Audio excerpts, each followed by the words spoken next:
This is the MSI Force GC30. It is a game controller. It's a bit of an interesting tack as I don't normally cover this sort of thing, but this one's actually pretty interesting, so let's take a look. Now, as you can tell, this follows the basic Xbox 360 style of layouts. You do use this with basically anything you like, from Windows to Android to PS3, although ironically the box doesn't list support for Xbox 360 or Xbox One or even PS4, so that's something that if you have this controller and you have those consoles, I do highly recommend you check it out and see if it does work, and then let us know in the comments down below. Now, this controller has a few main selling points, the first of which is their interchangeable D-pad from the more standard D-pad, which is sort of, you know, just crossed to a more sort of pancake shape with flared edges, so if you want to, you know, diagonally tap something, is a little bit easier with this one. Personally, I prefer the standard cross-shaped one, and that's the one that I leave on here, but it's a kind of an interesting thing. It's something similar to how the Xbox One Elite controller does it. You just have a little less customization on this one. Now, there are no extra or added buttons on the controller. There's no sort of fly switches on the back, or there's no, you know, embedded secondary button in the triggers or anything like that. It is a completely stock layout.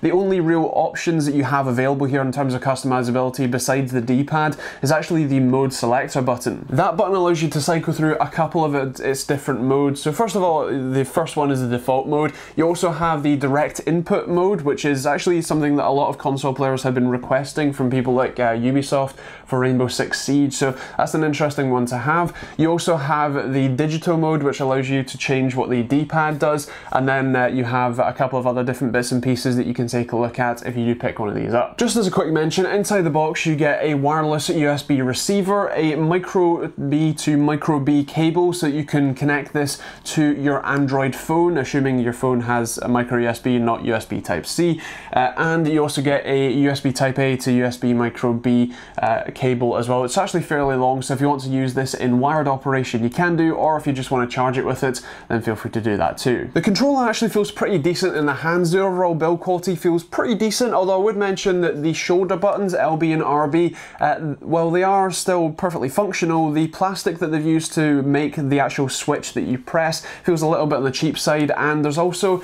quite a lot of mush to it, so you may be able to see that on the clip that I'm hopefully showing now, where as you press it down you can actuate the button, but then there's a lot of travel after that, which makes it feel pretty mushy, but otherwise it does feel pretty good in the hand. I would actually mention that the sort of rubberized grip pieces that are just on the side actually fit perfectly into your palms and make it a much more grippable and sturdy experience. I'm not a massive fan of the ribbed trigger switches. It's not something that I personally care too much for. It's not something that deters me from the controller, but you know, I wouldn't be asking Xbox or Microsoft to put it on the next you know, standard Xbox controller. And the other thing is that the joysticks or the analog sticks are actually pretty nice. They have a lot of a lighter weight to them, which is actually pretty nice to feel, and they're a lot more easy, for me anyway, to more accurately move things around, whether that's steering in GTA or whether that's aiming in, you know, Rainbow Six Siege or whatever.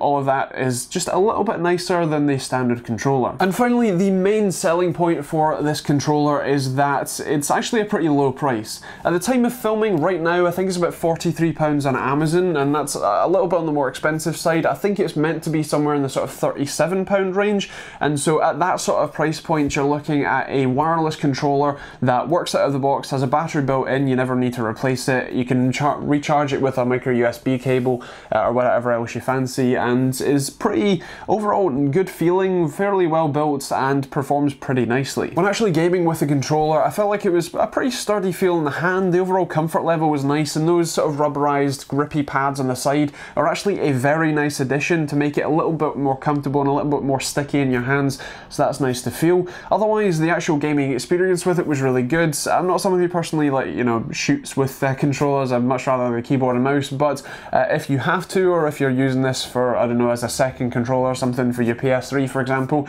then this is actually a really nice shout. So should you get this over a standard Xbox 360 or Xbox One controller? Well, the Xbox One controller is a little bit of a different design, so it really kind of depends which one you prefer.